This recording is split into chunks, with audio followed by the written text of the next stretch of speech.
Welcome to this deep dive, into Mark Manson's Everything is Fucked. Um, we're going to unpack some seriously thought-provoking ideas about, hope, values, and what it means to be human in a world that often feels a bit messed up. Yeah, and you know what makes Manson so compelling is his ability to tackle these big philosophical questions in a way that feels relatable. Almost like you're having a conversation with a friend. Absolutely. It's not your typical, dry academic philosophy. Yeah. He dives right in with the story of Witold Pilecki, a Polish soldier who volunteered to be imprisoned in Auschwitz during World War II. Think about that for a second. Volunteering for Auschwitz. Yeah, Pilecki's goal was to gather intelligence on the horrors happening inside and potentially spark a resistance. And he endured unimaginable suffering, holding on to hope that his mission would make a difference. It makes you wonder, in a situation like that, could hope actually be a lifeline, a way to survive psychologically when all else seems lost? It's a powerful example of hope's ability to fuel resilience. But Pilecki's story also raises a question that Manson grapples with throughout the book. Is hope always a good thing? Or can it sometimes blind us to uncomfortable truths? That's where Manson introduces this idea he calls the uncomfortable truth, which basically boils down to the fact that our lives are finite, and on a cosmic scale, a lot of what we do might not matter. Yeah, it's a jarring concept, right? To think that all of our striving, all our accomplishments could ultimately be insignificant in the grand scheme of things. Have you ever stopped to consider your own mortality and how that makes you feel? It's definitely not something we like to dwell on. Manson even uses this funny, albeit slightly morbid example of what it would be like to work at Starbucks and write the uncomfortable truth on everyone's coffee cup. Like, enjoy your latte because one day you and everyone you love will cease to exist. Yeah. It's his way of highlighting how much we cling to hope even when it might be distracting us from facing those difficult realities. So if we accept this uncomfortable truth, does that mean we should just abandon hope altogether, become totally nihilistic, and give up on everything? Well, Manson isn't advocating for a complete rejection of hope. Instead, he wants us to become more conscious of the type of hope we're clinging to. Is it a hope that motivates us to take action and make a difference? Or is it a hope that keeps us passively waiting for external sources to solve our problems? Okay, so that brings us to the way our brains work and how our emotions can either help or hinder us in this quest for meaning. Manson uses this metaphor of the consciousness car to explain how our emotions and rational thought interact. He describes the feeling brain as the impulsive driver always seeking instant gratification, while the thinking brain is the passenger trying to navigate responsibly. But here's the thing. The thinking brain often ends up rationalizing the feeling brain's desires, even when they're not in our best interest. It's like that friend who always justifies their bad decisions. They're making a mistake, but their justification somehow makes sense in the moment. Exactly. It's a classic case of our emotions hijacking our better judgment. Manson even shares a story about a patient named Elliot who lost his ability to feel emotions after brain surgery. And guess what?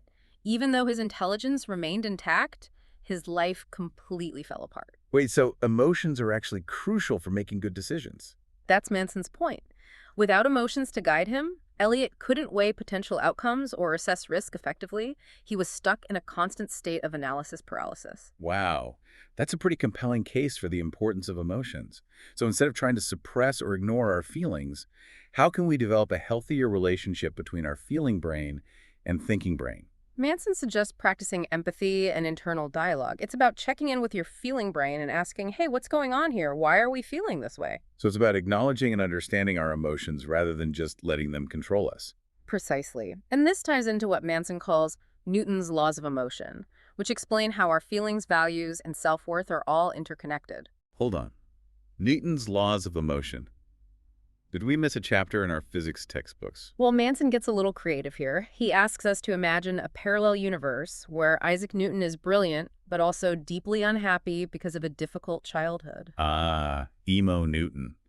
So we're talking about how our past experiences can shape our emotional landscape, even if we achieve great things. Exactly.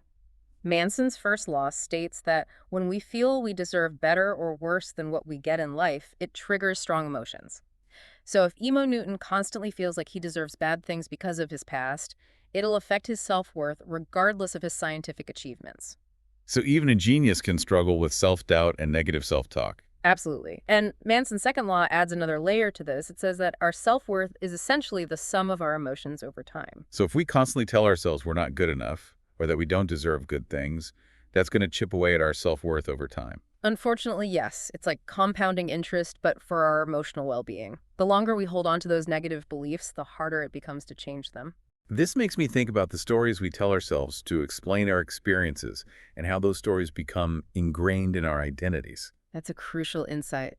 Manson argues that we're constantly creating narratives to make sense of our emotions. And those narratives become our values, shaping how we view the world and ourselves.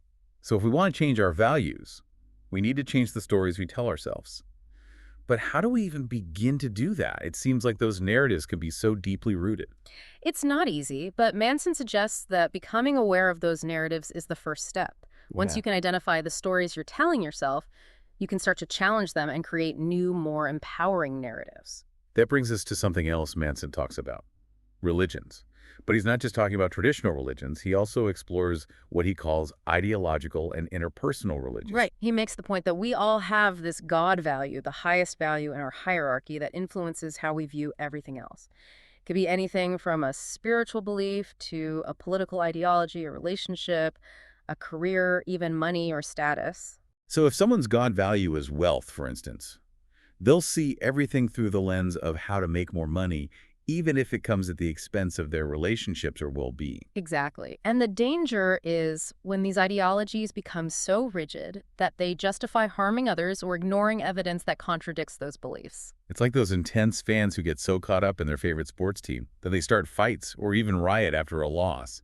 It might seem extreme, but it illustrates how any value, when taken to an unhealthy extreme, can become destructive. Manson uses the example of the LaRouche youth movement, a political group known for their rigid beliefs and aggressive tactics. He even provides a satirical guide on how to start your own religion. It's hilarious, but also a little unsettling how accurately he points out the tactics used to manipulate people through hope and fear. He's basically saying, look, this is how easily we can be swayed by charismatic leaders and powerful narratives. And that's why Manson stresses the importance of critical thinking. We need to be aware of these tactics so we don't blindly follow someone else's agenda without questioning it. So we've got hope, values, religion, and the power of narratives all swirling around here. It's a lot to process. But where does this leave us? What's the next step on this journey of self-discovery? Well, that's where Manson brings in Nietzsche's concepts of master morality and slave morality. These ideas get at the heart of how our values have evolved over time and how they shape our understanding of what's good and bad, right and wrong. Ooh, Nietzsche. This is where it gets really interesting. Hold that thought. Let's pick up there in part 2. So you were intrigued about Nietzsche's ideas about master morality and slave morality. They're pretty thought-provoking, and Manson argues they've had a huge influence on how our values have evolved over time. Master morality, in a nutshell, is about strength dominance and self-assertion. Okay, so it's kind of like the survival of the fittest mentality. Like those who are strong and powerful rise to the top while the weak are left behind. Yeah, that's a simplified way to put it, but you're getting the idea. Think about the values often associated with master morality: courage, ambition, self-reliance. It's about forging your own path and not being afraid to challenge the status quo. And what about slave morality? How does that contrast with the master morality mindset? Slave morality, as Nietzsche described it, emphasizes empathy, compassion, and humility. It values selflessness and concern for the well-being of others, often placing the needs of the group above individual desires. So would it be fair to say that slave morality is more focused on cooperation and community, while master morality is more individualistic? That's a good way to frame it. Manson points out how these contrasting moralities have played out throughout history. Pagan religions, with their emphasis on powerful gods and heroes, often reflected master morality. Then around 2,000 years ago, we saw the rise of slave morality religions like Christianity. These religions emphasized compassion, forgiveness, and the inherent worth of all individuals. So Christianity, with its message of universal love and equality, kind of flipped the script on the prevailing power dynamics of the time. Exactly. And these religions weren't tied to specific nations or ethnicities, which contributed to their rapid spread across the globe.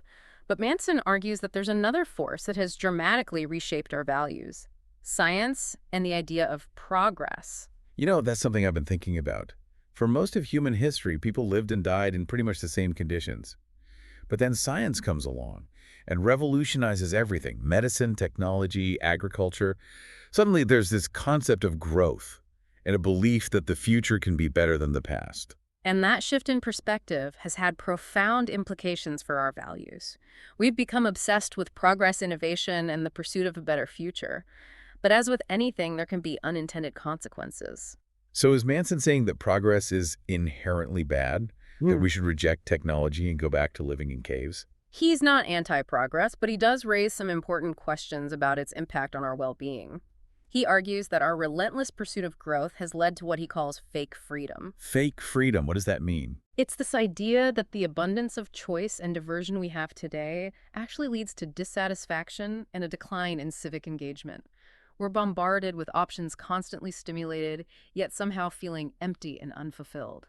I can definitely relate to that. I mean, Yeah. think about how much time we spend scrolling through social media, consuming endless content, yet feeling like we're not really connecting with anything meaningful. It's a paradox, isn't it? We have more freedom and opportunities than ever before, but we often feel more lost and uncertain about our place in the world. Manson connects this to Putnam's observations in his book Bowling Alone, which documented a decline in community involvement in the United States. People were bowling more, but they were doing it alone. Right. So instead of joining clubs, volunteering, or engaging in our communities, we're isolating ourselves with our gadgets and screens. It's like we're more connected than ever, yet also more disconnected. That's the irony of it all. And this isolation contributes to a vicious cycle where we're constantly seeking external validation and gratification, but never really finding lasting satisfaction. So we're drowning in choices, feeling disconnected, and constantly chasing after something that seems just out of reach. It's kind of bleak if you think about it. Where do we even go from here? That's where Manson brings in another fascinating psychological concept, the blue dot effect. Okay, the blue dot effect. Tell me more. Imagine you're shown a bunch of dots. Most are blue, some are purple. When there are lots of blue dots, it's easy to pick out the purple ones. But as the number of blue dots decreases, you start seeing more and more dots as purple, even if they're actually still blue. So it's like our perception of what's different or stands out changes based on what we're used to seeing. Precisely. And Manson applies this to our lives. Because we expect a pain-free existence, even minor problems get magnified in our minds. It's like those little inconveniences, traffic jams, long lines, delayed flights, suddenly feel like major setbacks because we've become so accustomed to comfort and ease. I see where you're going with this. So the more we strive for a life devoid of pain and discomfort, the more sensitive we become to any little bit of suffering. It's like we're setting ourselves up for disappointment. That's the paradox. The pursuit of happiness, when taken to an extreme, can actually make us less happy. We develop a lower tolerance for pain, which leads to emotional fragility and a sense that the world is against us. It's like we're living in a bubble, protected from any real challenges or adversity. And then when something inevitably goes wrong, we don't know how to cope.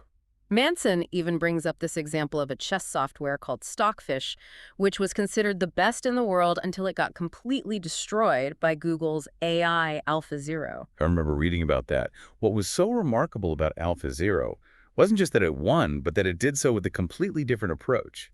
It wasn't programmed with traditional chess strategies. It learned by playing millions of games against itself, developing its own unique style. And that's the point Manson is driving at. AlphaZero's victory wasn't just a technological triumph. It was a sign that AI is capable of thinking and learning in ways that we might not even fully comprehend. Okay, now you're starting to freak me out a little. Yeah. Are we just doomed to become obsolete, left behind as AI surpasses our capabilities in every way imaginable? What happens to hope in a world where machines are calling the shots? Manson doesn't paint such a bleak picture. He circles back to the story of Thich Quang Duc, the Buddhist monk who self-immolated to protest the Vietnam War. Whoa, that took a dark turn. But I'm intrigued. What does a monk setting himself on fire have to do with the future of AI and humanity? Manson uses Quang Duc's act as an example of anti-fragility. Okay, anti-fragility. You're going to have to Yeah. explain that one. It's the idea that some systems actually become stronger under stress. A vase is fragile, it breaks easily, but something like a muscle or a bone actually benefits from stress. It gets stronger. So we're talking about resilience, the ability to bounce back from adversity and even grow stronger in the process. Exactly. Manson argues that we need to embrace pain and difficulty because that's what makes us more resilient and adaptable. He highlights how Quang Duc was able to endure unimaginable pain because he had cultivated a deep inner peace through years of meditation and mindfulness practice. So it's not about avoiding pain altogether, but about changing our relationship to it.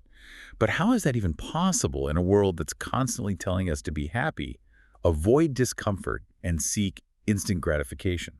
It's a radical idea, but it gets to the heart of Manson's message. He suggests we need to develop what he calls adult virtues. And what exactly are adult virtues? Things like honesty, courage, humility, and a willingness to take responsibility for our choices. These virtues are anti-fragile because they become more valuable the tougher things get. It's like the saying, what doesn't kill you makes you stronger. But we're not just talking about physical strength, right? We're talking about mental and emotional strengths, the kind of resilience that allows us to face challenges head-on and emerge from them transformed. That's exactly it. And it all circles back to Manson's point about accepting the uncomfortable truth. We can't avoid pain and difficulty in life, but we can choose how we respond to them. Okay, so we're learning to embrace discomfort, cultivate resilience, and develop these adult virtues. But how does all of this connect to the future, this world where AI might surpass human intelligence? Well, that's where Manson leaves us with some pretty mind-blowing questions. If we're no longer the most intelligent beings on the planet, what does that mean for our sense of purpose and meaning? What does it mean to live a fulfilling life in a world that's constantly changing and evolving in ways we can't even fully grasp? It's like we're standing on the precipice of a new era, and we're not quite sure what awaits us on the other side. It's exciting, but also a little terrifying, to be honest. Exactly. And Manson suggests that maybe, just maybe, the key to navigating this uncertain future lies in embracing what he calls a post-hope existence. Post-hope. Okay, now you've really lost me. What does that even mean? That's a great question, and one we'll dive into in part 3. So we left off on this idea of a post-hope existence. It still sounds a bit bleak, to be honest. Are we talking about like descending into nihilism? Just giving up on everything and accepting that the world is well fucked? It's not about giving up, but rather about redefining what it means to have hope. Manson isn't suggesting that we abandon all aspirations or desires. Instead, he's challenging us to examine the kinds of hope we're clinging to and whether they're truly serving us. So instead of hoping for specific outcomes like winning the lottery or achieving some external measure of success, we should focus on cultivating a deeper sense of purpose and meaning. That's a great way to put it, yeah. A post-hope existence is about finding fulfillment in the present moment, regardless of external circumstances. It's about embracing the uncertainties of life and recognizing that we can't control everything. But how do we reconcile that with our natural desire for things to get better? For progress and improvement? Are we just supposed to accept the status quo and stop striving for a better future? Well, Manson isn't advocating for complacency. He's simply suggesting that true happiness and fulfillment come from within, not from external achievements or possessions. Remember the blue dot effect. The more we chase after fleeting pleasures and external validation, the more sensitive we become to any little bit of pain or disappointment. Right. So it's about shifting our focus from chasing happiness to cultivating a more resilient and adaptable mindset. It's about learning to find contentment and meaning, even when things aren't going our way. Precisely. Manson argues that this shift in perspective is essential, especially in a world where AI is rapidly evolving and pushing the boundaries of what we thought was possible. Think about it. If we're no longer the most intelligent beings on the planet, what does that mean for our sense of identity and purpose? It's a question that a lot of science fiction writers have explored, often with pretty dystopian results. Are we destined to become slaves to our AI overlords, as some people fear? Or is there another possibility, a way for humans and AI to coexist and even collaborate in a way that benefits both? That's the million-dollar question, right? Manson doesn't claim to have all the answers, but he does offer some thought-provoking insights. He suggests that maybe we need to redefine our whole concept of winning. What if success isn't about accumulating wealth, power, or even knowledge, but about finding ways to live meaningful and fulfilling lives in a world that's constantly changing? So instead of trying to control the future, we learn to adapt and evolve with it. It's about embracing uncertainty and finding a sense of purpose in the midst of chaos. That's a powerful way to frame it, yeah.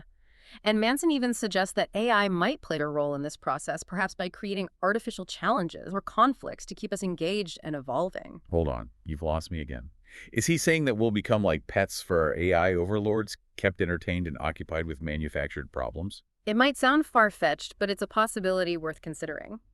Think about how we give our dogs toys to play with or create obstacle courses for them to run through. We do it because we know they need mental and physical stimulation to thrive. Okay, I see where you're going with this. But it does raise some ethical questions, doesn't it? Yeah. If AI is capable of creating these simulated realities for us, who's to say what's real and what's not? And what happens to our sense of autonomy and free will in such a world? Those are some heavy questions, and Manson doesn't shy away from them. He acknowledges that the future is uncertain and that the implications of advanced AI are both exciting and potentially unsettling.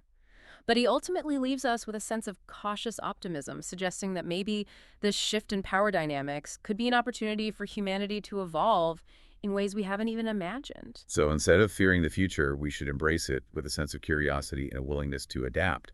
It's about recognizing that the world is in a constant state of flux and that change is inevitable. Exactly. And Manson's idea of a post-hope existence isn't about becoming passive or resigned. It's about finding a new source of meaning and purpose, one that's not dependent on external circumstances or traditional narratives of progress and happiness. It's about finding that inner strength and resilience that allows us to navigate the uncertainties of life regardless of what the future holds. That's a great way to sum it up. And remember, even in a world where everything is fucked, there's still beauty, connection, and the potential for growth and transformation. It's about choosing to focus on those aspects of life even when things feel challenging. Well, this deep dive has definitely given me a lot to think about. We've gone from Auschwitz to emo Newton to chess-playing AI and back again. It's been quite a journey. It's amazing how Manson can weave together these seemingly disparate ideas and make them relevant to our lives. He really challenges us to question our assumptions and consider new ways of seeing the world. And I think that's what makes Everything is Fucked such a compelling and thought-provoking read. It's not a book that gives you easy answers, but it does offer a framework for navigating the complexities of modern life with a sense of purpose and even, dare I say, hope. I agree. And for our listeners, we leave you with this. What does it mean to you to live a meaningful life in a world that's constantly changing and evolving? What values and principles will guide you as you navigate the uncertainties of the future? It's a question worth pondering. Mhm. And on that note, I want to thank you for joining us on this deep dive into Everything is Fucked. It's been a pleasure exploring these ideas with you. Until next time.